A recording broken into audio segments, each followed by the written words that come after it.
আসসালামু আলাইকুম, সবাই কেমন আছেন? আমি ভালো আছি, আমরা ভালো আছি। অনেকদিন হচ্ছে কাটাকাটি সব কিছুর ভিডিও টিডিও কোনো কিছু দিচ্ছি না, মানে বেশ কয়েকদিন এখন শুধু রান্নাটাই দিচ্ছি। আসলে একটু সময় পাওয়া যায় না, আর সব কিছু মিলিয়ে আসলে হয়ও না। ওই একটু একটু করে ভিডিও দিই কানেক্ট থাকার জন্য আপনাদের সাথে।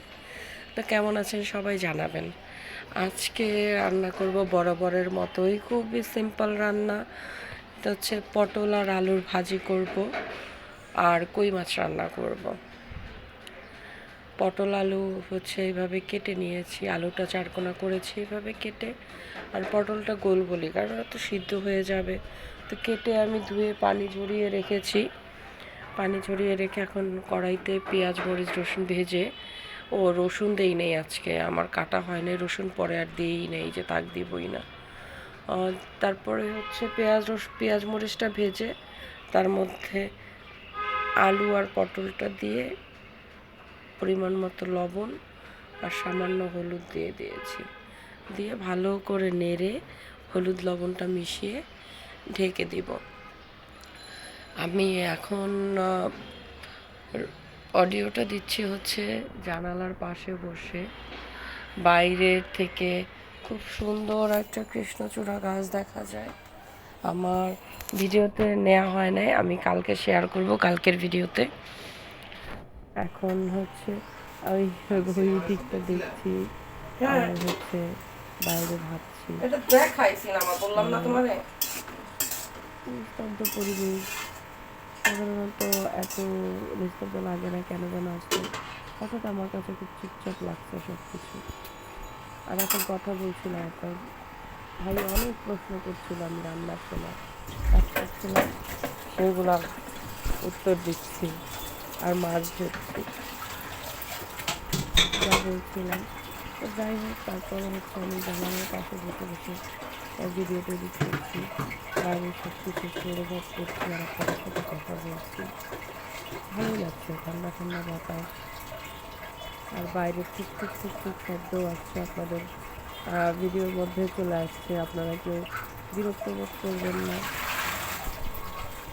বিরক্ত হলে জানাবেন। আমি এদিকে করছি কি, মাছগুলো ধুলাম, মাছ ধুয়ে দু একটা হাঁড়ি পাতিল ছিল ওটাও ধুলাম, দুই একটা বলতে এই যে রান্নার সব কিছু আর কি, কেটে কুটে সব জিনিসগুলো যে কয়টা হাঁড়ি পাতিল আমার দেওয়া হয়েছে এইগুলো ধুচ্ছিলাম।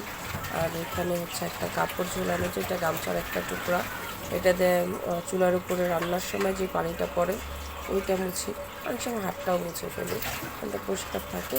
যদিও আজকে 2-3 দিন ধোয়া হয় নাই, শরীরটা একটু খারাপ থাকে, অনেক কিছু করা হয়নি, ধুয়ে ফেলবো আজকে। আর হচ্ছে এই কড়াইগুলো এখানে চুলায় রাখার জন্য এই রডটা আমার ছোটো কুকুর নিয়ে আসছিল, যাতে আমার সুবিধা হয়। তো সে সে চলে গেছে গত সেপ্টেম্বরে আমাদের ছেড়ে, সবাইকে ছেড়ে আল্লাহর কাছে চলে গেছে। সবাই আমার কুকুর জন্য দোয়া করবেন, আল্লাহ যেন তাকে জান্নাতবাসী করে। যাই হোক, এদিকে হচ্ছে কই মাছটাকে আমি ভিনেগার দিয়ে ভিজিয়ে রেখেছিলাম, একটু লবণ দিয়েছিলাম। আপনাদের ভাইয়া ওই দিন ধুয়ে রেখেছিল, তারপর হচ্ছে রান্নার সময় আর একটু ধুয়ে নেই, মনে হইলে আর কি, একটু বেশি ধুই, কখনো একটু কম ধুই। তো ভিনেগার আর লবণ দিয়ে আবার ভিজিয়ে রেখেছি। আর এদিকে হচ্ছে পটল ভাজিটা হয়ে আসছে, বলতে আরও কিছু একটু হবে, মানে মাত্র সেদ্ধটা হয়ে গেছে, এখন হচ্ছে একটু ভাজা ভাজা করবো। তো আমি আলু চেপে দেখলাম যে আর একটু সিদ্ধ হবে, তো আর একটু সিদ্ধ হোক। আমি এদিকে মাছটাকে হলুদ লবণ আর একটু মরিচ গুঁড়ো মাখিয়ে রেখেছি। এটা চাষের কই তো, এই জন্য একটু মরিচ গুঁড়ো মাখিয়ে রাখি, মানে এটা একটু ভালো লাগে। আর দেশি কইতে এত কিছু করতে হয় না, এটা সবাই জানেন। দুইটা, এটাও মজা ওইটাও মজা। দেশি কইয়ের স্বাদটা, দেশি জিনিসের স্বাদ সবসময় বেশি। যাই হোক, আমার মাছটা মেখে রেখেছি, ওইদিকে আমি এক চুলাই করতে থাকবো আজকে, 2 চুলায় যাব না, কারণ গুছাচ্ছি আর করছি তাই। তো আমার ভাজিটা আমি ভালো করে নেড়ে চেড়ে ভাজিটা মানে যতটুকু হবে তো ওরকম করব। আমি আবার আরেক দিকে খেয়াল করাতে ভাজিটা একটু আটকে আটকে আসছিল চুলায় কড়াইয়ের সাথে।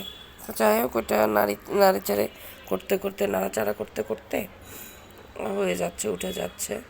তো ভাজিটা হয়েই গেছে, আর একটু সময় তাপ দিয়ে নামাবো, কারণ একটু ওই যে ঢেকে রাখার কারণে যে পানিটা আসছিল ওই পানিটা মনে হচ্ছে এখনও গায়ে একটু আছে। পানিটা একটু চলে যাওয়া পর্যন্ত আমি নেড়ে চেড়ে করবো ভাজিটা। ওদিকে ভাজিটা আমার হয়ে গেছে, নামিয়ে ফেলছিলাম, এটা ক্যামেরা অফ ছিল, ভিডিও নেওয়া হয় নাই। আর এই হচ্ছে কই মাছটা আমি ভালো করে উল্টে পাল্টে ভেজে, কই মাছের ভিতরে ডিমও আছে, আর এই সিজনে মাছে ডিম হয়। এরপরে আমি হচ্ছে কড়াইতে একটু পেঁয়াজ রসুন আর পেঁয়াজ কুচি দিয়েছি, তারপর পেঁয়াজ রসুন বাটা এটা ভেজে তার মধ্যে আবার একটু কালো জিরা আর গোটা জিরা দিয়েছি। তারপরে মশলাটা কষানোর জন্য একটু পানি দিয়ে হলুদ লবণ আর একটু ধনিয়ার গুঁড়া দিয়ে ভালো করে কষিয়ে নিয়ে তার মধ্যে পানি দিয়ে রেখেছি। মাছটা আমি ঝোল ঝোল করবো না, একটু শুকনো শুকনোই করবো। তাই হচ্ছে অল্প পরিমাণে পানি দিয়ে, পানিটা যখন ফুটে আসছে তার মধ্যে কই মাছ দিয়ে দিয়েছি। কই মাছ দিয়ে একটু উল্টে পাল্টে নিচ্ছি। যখন হয়ে আসবে তখন আমি একটা টমেটো কেটে দিয়ে দিয়েছি পাতলা পাতলা করে, কারণ আগে দেইনি, এই জন্য লাস্টের দিকে একটু পাতলা করে দিয়েছি। আর হালকা পাতলা একটু সিদ্ধ হবে, টমেটো তো ভাপেও খাওয়া যায়, কাঁচাই যেহেতু খাই, রান্নায় একটু হালকা ভাপ হলেই হয়। টমেটো দিয়ে তার মধ্যে দিয়ে দিব হচ্ছে ধনিয়া পাতা, নামানোর সময় ধনিয়া পাতা দিয়ে তারপরে নামিয়ে ফেলবো। তো এই তো আজকে আমার এতটুকুই রান্না ছিল, কই মাছ আর হচ্ছে পটল, আর সাথে ভাত তো হচ্ছেই।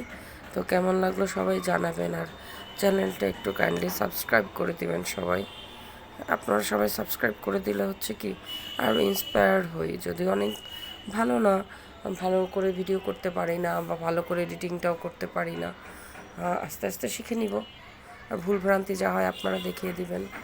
একটু সাবস্ক্রাইব করবেন, লাইক কমেন্ট শেয়ার করবেন। ধন্যবাদ, সবাই ভালো থাকবেন। এই আমার ফুল রান্না।